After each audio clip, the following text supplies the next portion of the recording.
السلام علیکم، ہمارے channel stories of Islamic heroes میں خوش آمدید۔ اگر آپ نے ابھی تک سبسکرائب نہیں کیا تو برائے کرم سبسکرائب کریں۔ آج کی اس پیشکش میں ہم تاریخ کے ایک ایسے واقعے کا جائزہ لینے والے ہیں جو واقعتاً انسان کو حیران کر دیتا ہے۔ ہم ایک ایسی قدیم تہذیب کا ذکر کر رہے ہیں جس کی طاقت کی کوئی مثال نہیں ملتی، یعنی قوم عاد۔ بالکل درست کہا آپ نے۔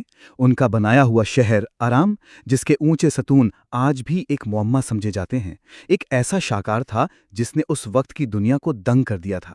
لیکن پھر ایسا کیا ہوا کہ اتنی طاقتور قوم صفائے ہستی سے ہی مٹ گئی؟ یہی سب آج ہم تفصیل سے جانیں گے۔ پہلا میزبان، اب ذرا اس بات پر غور کریں، کیا یہ ممکن ہے کہ ہزاروں ستونوں والا ایک اتنا بڑا اور افسانوی شہر ریت کے سمندر میں مکمل طور پر غائب ہو جائے؟ یہ کوئی معمولی بات تو نہیں ہے۔ جی ہاں، یہ وہ سوال ہے جو صدیوں تک لوگوں کے ذہنوں میں رہا۔ الروبا الخالی جیسے خوفناک صحرا نے اس پوری تہذیب کو اپنے اندر ایسے نگل لیا کہ جیسے وہ کبھی وہاں تھے ہی نہیں۔ آخر وہ کون سی طاقت تھی جس کے سامنے ان کی ایک نہ چلی؟ تو آئیے ان کے عروج کی بات کرتے ہیں۔ قوم عاد اصل میں حضرت نوح علیہ السلام کی نسل سے تھی، اور یہ عرب کے اس علاقے میں رہتے تھے جسے الاحقاف کہا جاتا ہے۔ اور دلچسپ بات یہ ہے کہ آج وہ جگہ بھلے ہی ایک بنجر صحرا ہو، لیکن اس دور میں وہ علاقہ بے حد سرسبز اور شاداب تھا۔ وہاں پانی کی نہریں اور گھنے باغات تھے۔ اسی شاندار ماحول اور وسائل نے انہیں اپنے وقت کی سب سے عظیم طاقت بننے کا موقع دیا۔ پہلا میزبان، ان کی جسمانی طاقت کا تو یہ عالم تھا کہ تاریخ بتاتی ہے ان کا قد تقریباً 18 فٹ تک ہوتا تھا۔ ذرا تصور کریں، 18 فٹ! واقعی یہ سن کر ہی انسان حیرت میں پڑ جاتا ہے۔ وہ اتنے قوی تھے کہ پہاڑوں کو تراشنا ان کے لیے کھیل جیسا تھا، اور اسی بے پناہ طاقت نے ان کے اندر وہ غرور پیدا کیا جو آگے چل کر ان کی مکمل تباہی کا سبب بنا۔ دوسرا میزبان، ان کے مشہور شہر کا نام تھا ارم ذات العماد، یعنی ستونوں والا شہر۔ یہ ان کا دارالحکومت تھا اور اپنی طرز کا ایک انوکھا اور پہلا شہر تھا جس میں اتنے دیو ہیکل ستون تعمیر کیے گئے تھے۔ پہلا میزبان، اور اس سب کے پیچھے ان کا بادشاہ شداد تھا۔ جب اس نے آسمانی جنت کے بارے میں سنا تو اس کے تکبر نے اسے زمین پر ہی ایک ایسی جنت بنانے پر اکسا دیا جو آسمانی جنت کو مات دے سکے۔ یہ شہر اسی غرور کا نتیجہ تھا۔ پہلا میزبان یہ جان کر اور بھی حیرت ہوتی ہے کہ اس دنیاوی جنت کو بنانے میں بادشاہ شداد کو مسلسل 300 سال لگے، 3 صدیاں، اور اس میں اینٹوں کی جگہ سونا، چاندی اور ستونوں میں ہیرے جواہرات جڑے گئے۔ دوسرا میزبان، یہ ایک ایسا منصوبہ تھا جس کا آج کے دور میں تصور بھی محال ہے۔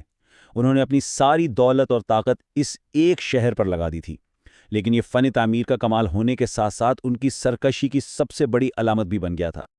دوسرا میزبان، اب جہاں ایک طرف ان کا مادی عروج آسمان کو چھو رہا تھا، وہیں ان کا روحانی زوال بھی شروع ہو چکا تھا۔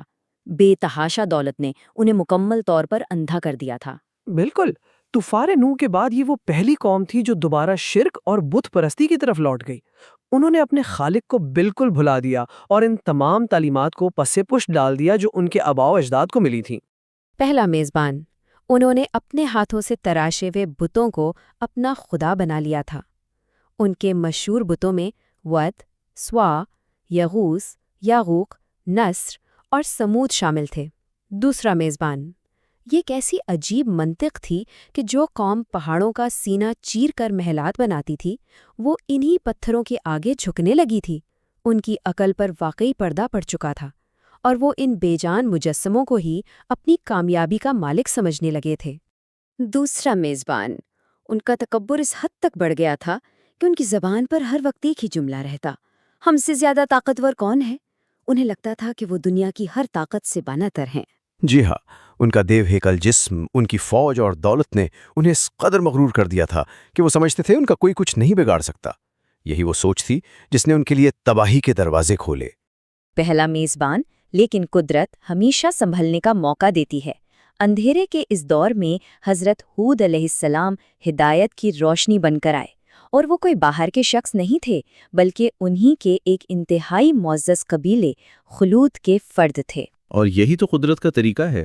حضرت ہود علیہ السلام نہایت شفیق، ایماندار اور اعلیٰ اخلاق کے مالک تھے۔ انہیں اس بھٹکی ہوئی قوم کو واپس سیدھے راستے پر لانے کی بہت بڑی ذمہ داری دی گئی۔ دوسرا میزبان، حضرت ہود علیہ السلام نے ان سے کوئی دولت یا اقتدار نہیں مانگا، ان کی دعوت بالکل بے لوث تھی، انہوں نے صرف ایک خدا کی عبادت کرنے اور ظلم کا راستہ چھوڑنے کی بات کی۔ پہلا میزبان، ان کا طریقہ کتنا منطقی اور ہمدردانہ تھا، لیکن دوسری طرف قوم عاد کے سرداروں نے وہی کیا جو ہمیشہ مغرور لوگ کرتے ہیں، انہوں نے اس سچائی کو ماننے سے صاف انکار کر دیا اور ہٹ دھرمی پر قائم رہے۔ پہلا میزبان، یہاں ہمیں ایک بہت ہی تلخ مکالمہ دیکھنے کو ملتا ہے۔ حضرت ہود علیہ السلام نہایت نرمی سے انہیں آنے والے عذاب سے ڈرا رہے ہیں اور توبہ کی تلقین کر رہے ہیں۔ دوسرا میزبان، لیکن ان کے سرداروں کا رویہ دیکھیں، وہ اپنے پیغمبر کا مذاق اڑاتے ہیں اور کہتے ہیں کہ جاؤ اور وہ عذاب لے آؤ جس کی تم ہمیں دھمکی دیتے ہو۔ یہ ان کی ذہنی پسماندگی اور غرور کی انتہا تھی۔ دوسرا میزبان، اور پھر وہ وقت آ گیا جب قدرت کی پکڑ شروع ہوئی۔ عذاب یکدم طوفان کی شکل میں نہیں آیا، پہلے ان پر ایک شدید قحط مسلط کیا گیا، چشمے خشک ہو گئے اور کھیتیاں تباہ ہونے لگی۔ پہلا میزبان، جب حالت بہت بگڑ گئی تو انہوں نے بارش مانگنے کے لیے اپنے 70 سرداروں کو مکہ بھیجا۔ ان کے ایک سردار قیل بن امبر نے دعا کی تو آسمان پر سفید، سرخ اور کالا بادل نمودار ہوا، اور انہوں نے اپنے خیال میں کالے بادل کو بارش کے لیے چن لیا۔ پہلا میزبان، جب وہ کالا بادل وادی کی طرف بڑھا تو پوری قوم خوشی سے جھوم اٹھی، انہیں لگا کہ ان کی مشکل حل ہو گئی اور اب موسلا دھار بارش ہوگی۔ دوسرا میزبان، لیکن یہ ان کی سب سے بڑی بھول تھی۔ جیسے ہی بادل قریب آیا، اس میں سے ایک انتہائی خوفناک اور گرجدار آندھی چلنے لگی۔ یہ وہ دردناک عذاب تھا جسے انہوں نے خود پکارا تھا۔ ہوا اتنی تیز تھی کہ ان کے دیو ہیکل جسموں کو تنکوں کی طرح اڑا رہی تھی۔ دوسرا میزبان، اس عذاب کی طوالت ذرا سوچئے، یہ کوئی عام طوفان نہیں تھا جو چند گھنٹوں میں تھم جاتا۔ یہ آندھی مسلسل 7 راتیں اور 8 دن چلتی رہی، بغیر کسی وقفے کے۔ پہلا میزبان، ان 8 دنوں میں اس طوفان نے ہر چیز کو ملیا میٹ کر دیا۔ وہ قلعے، وہ محل جن پر انہیں ناز تھا، سب مٹی میں مل گئے۔ غاروں اور تہانوں میں چھپے لوگ بھی اس عذاب سے نہ بچ سکے، سب کچھ ختم ہو گیا۔ پہلا میزبان، وہ لوگ جو دعویٰ کرتے تھے کہ ہم سے زیادہ طاقتور کون ہے، ان کا انجام کیا ہوا؟ ان کے قوی جسم اس طرح زمین پر بکھرے پڑے تھے جیسے کھجور کے کھوکھلے تنے۔ بالکل، قدرت نے انہی ہواؤں کے ذریعہ ان کا صفایا کر دیا جنہیں وہ ایک عام سی چیز سمجھتے تھے۔ یہ اس بات کا ثبوت ہے کہ خالق کے سامنے مخلوق کے غرور کی کوئی حیثیت نہیں ہوتی۔ دوسرا میزبان اور بادشاہ شداد کی کہانی کا انجام بھی بہت عبرتناک ہے۔ وہ شخص جس نے 300 سال لگا کر اپنی جنت بنائی تھی، جب وہ پورے کر و خر کے ساتھ اس شہر میں داخل ہونے کے لیے اس کے دروازے پر پہنچا۔ پہلا میزبان، تو اس سے پہلے کہ وہ اندر قدم رکھ پاتا، یہ عذاب آ گیا۔ وہ اور اس کی بنائی ہوئی پوری جنت ریت کے نیچے غرق ہو گئی۔ اس نے اپنی زندگی کی سب سے بڑی خواہش کو ایک لمحے کے لیے بھی نہیں دیکھا۔ پہلا میزبان، صدیوں تک دنیا کے مورخین اس کہانی کو صرف ایک دیومالائی قصہ سمجھتے رہے۔ ان کا ماننا تھا کہ ارم نامی کسی شہر کا سرے سے کوئی وجود تھا ہی نہیں۔ دوسرا میزبان، لیکن 20ویں صدی کے آخر میں جدید سائنس اور ٹیکنالوجی نے اس دعوے کو غلط ثابت کر دیا۔